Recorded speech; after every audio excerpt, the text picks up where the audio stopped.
বিরোধী জোটের বৈঠকে যোগ দিতে বেঙ্গালুরু পৌঁছে গিয়েছেন মমতা বন্দ্যোপাধ্যায়। সঙ্গে আছেন তৃণমূলের সর্বভারতীয় সাধারণ সম্পাদক অভিষেক বন্দ্যোপাধ্যায়ও। বিরোধী জোটের বৈঠকে যোগ দেবেন তারা। গত 23শে জুন পাটনায় শীর্ষ বৈঠকে বসেছিল বিরোধী শিবির। সোম ও মঙ্গলবার বেঙ্গালুরুতে বিরোধী শিবিরের বৈঠক রয়েছে। মঙ্গলবার বিরোধী জোটের মেগা বৈঠকের আগে সোমবার বিকেলে তার প্রস্তুতি বৈঠক হবে। বৈঠক শেষে বিরোধী নেতা নেত্রীদের নৈশভোজের আমন্ত্রণ জানিয়েছেন কংগ্রেস নেত্রী সোনিয়া গান্ধী। আমন্ত্রণ জানানো হয়েছে তৃণমূল সুপ্রিমোকেও। সূত্রের খবর, এদিন সোনিয়ার ডাকা বৈঠকে যোগ দেবেন অভিষেক বন্দ্যোপাধ্যায় এবং ডেরেক ওব্রায়েন। তবে বাংলার মুখ্যমন্ত্রী নৈশভোজে যোগ দেবেন কিনা তা এখনো স্পষ্ট নয়। সূত্রের খবর, চিকিৎসকের সঙ্গে পরামর্শ করে নৈশভোজে যোগ দেওয়ার সিদ্ধান্ত নেবেন মমতা বন্দ্যোপাধ্যায়। পায়ের সদ্য অস্ত্রোপচারের জন্য তাকে বেশি চলাফেরা করতে বারণ করা হয়েছে।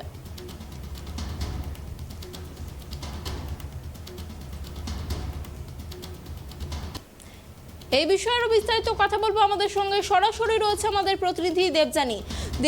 বেঙ্গালুরুতে পৌঁছে গিয়েছেন মমতা বন্দ্যোপাধ্যায়। পাটনার পর বেঙ্গালুরুতে ফের বিরোধী জোটের বৈঠক। কতটা গুরুত্বপূর্ণ এই বৈঠক? অবশ্যই গুরুত্বপূর্ণ, তার কারণ পাটনায় 23শে জুন একটা বৈঠক হয়েছিল এই মহাজোটের। আবার এটা তাদের দ্বিতীয় বৈঠক হতে চলেছে এবং এই বৈঠকে সোনিয়া গান্ধী তিনি উপস্থিত থাকবেন। আজকে সোনিয়া গান্ধী তিনি একটি নৈশভোজের আয়োজন করেছেন এবং সেখানে যারা যে সমস্ত কালকে বিজেপি বিরোধী যে দলগুলো রয়েছে যারা কালকে বৈঠকে যোগ দেবেন তাদের সকলকেই আমন্ত্রণ জানানো হয়েছে। কিন্তু এখনো পর্যন্ত তৃণমূল সূত্রে আমরা জানতে পেরেছি সেটা হলো যে মমতা বন্দ্যোপাধ্যায় তিনি এই নৈশভোজে থাকছেন না। অভিষেক বন্দ্যোপাধ্যায় এবং ডেরেক ওব্রায়েন তারা দুজনে যোগ দিতে পারেন। আগামীকাল যে বৈঠক হবে সেখানে মমতা বন্দ্যোপাধ্যায় তিনি যোগ দেবেন।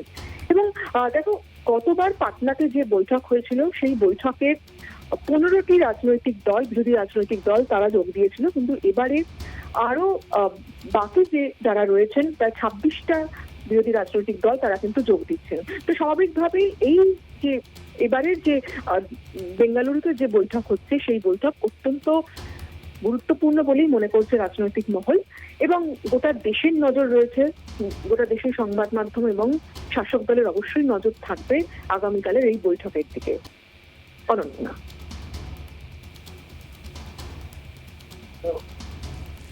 দেবযানী, তোমার কাছে আরো যেটা জানতে চাইবো যে এই বৈঠকে কারা কারা উপস্থিত থাকছেন, কি জানা যাচ্ছে? দেখো, গতবার আমরা দেখেছিলাম যারা যারা উপস্থিত ছিলেন যে রাজনৈতিক দলগুলো, তাদের মধ্যে আমরা দেখেছি যেমন আপ, ডিএমকে উপস্থিত ছিল, সেরকম ছিল সিপিআইএম এর তরফ থেকে সীতারাম ইয়েচুরি উপস্থিত ছিলেন, অরবিন্দ কেজরিওয়াল তো থাকছেন আপের থেকে, এছাড়াও স্ট্যালিন থাকছেন সিপিআইএম এর লিবারেশনের পক্ষ থেকে দীপঙ্কর ভট্টাচার্য থাকছেন। এছাড়া কংগ্রেসের পক্ষ থেকে তো সোনিয়া গান্ধী, মল্লিকার্জুন খার্গে, রাহুল গান্ধী থাকছেনই। এছাড়াও অন্যান্য যে রাজনৈতিক দলগুলো রয়েছে যেমন নীতিশ কুমারের দল, লালু প্রসাদের দল আরজেডি, তারা থাকতে আমরা গতবার পাটনাতে দেখেছিলাম যে নীতিশ কুমারের উদ্যোগেই পাটনায় বৈঠক হয়েছিল এবং যদিও তার প্রধান যে কারিগর বলা হয় মমতা বন্দ্যোপাধ্যায়, যার কারণ মমতা বন্দ্যোপাধ্যায় পরামর্শ দিয়েছেন নীতিশ কুমারকে যে প্রথম বৈঠক যাতে পাটনাতে করা হয় এবং মমতা বন্দ্যোপাধ্যায় পাটনাতে বৈঠকের পর যখন তারা সবাই মিলে যখন প্রেস কনফারেন্স করেছিলেন তখন বলেছিলেন যে অতীতে যে রাজনৈতিক দলগুলো যে লড়াই শুরু করেছিল সেই রাজনৈতিক দলের লড়াইয়ের অনেক সুফল মিলেছে পাটনার তারা বৈঠক করে, মানে অতীতে পরিসংখ্যান তাই বলছে। তার উদাহরণ তুলে মমতা বন্দ্যোপাধ্যায় বলেছিলেন যে সেই কারণেই আমি নীতিশজিকে বলেছিলাম যে পাটনা থেকে এই লড়াইটা শুরু করতে, তাতে আগামী দিনে এই যে তাদের লড়াই, এই মহাজোটের লড়াই, তাদের যে অভিষ্ট নিয়ে তারা এগোচ্ছে যে বিজেপিকে দেশ থেকে, দেশের গদি থেকে উৎখাত করতে হবে, যে লক্ষ্য নিয়ে তারা এগোচ্ছে সেই লক্ষ্য তারা পূরণ করতে পারবে।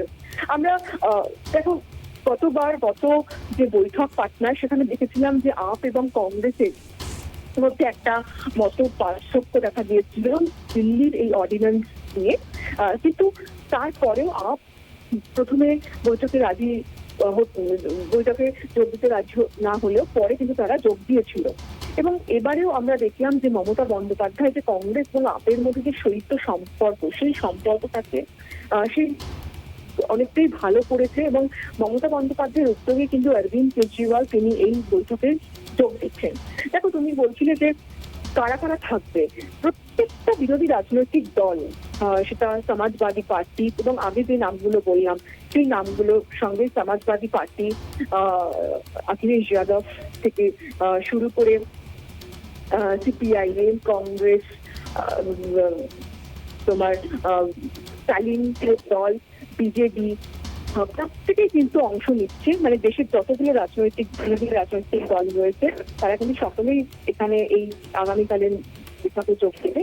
এবং আরো একটা বিষয় যে এই বৈঠকে যে হতে চলেছে সেখানে এই যে বিরোধী যে জোট তাদের একটা নামও ঠিক হবে। সেই নামটাই আগামীকালের বৈঠকে ঠিক হবে, এমনটাই কিন্তু আমরা জানতে পারছি।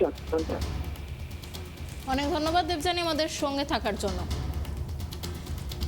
বিরোধী জোটের বৈঠকে যোগ দিতে বেঙ্গালুরুর উদ্দেশ্যে রওনা দিয়েছিলেন মমতা বন্দ্যোপাধ্যায় এবং ইতিমধ্যেই বেঙ্গালুরু পৌঁছে গিয়েছেন তিনি এবং সেখানে অন্যান্য বিরোধী দলের নেতৃত্বরাও একে একে পৌঁছতে শুরু করেছেন। অখিলেশ যাদব ইতিমধ্যেই সেখানে পৌঁছে গেছেন এবং আগামীকাল এই বিরোধীদের বৈঠক রয়েছে এমনটাই জানা যাচ্ছে।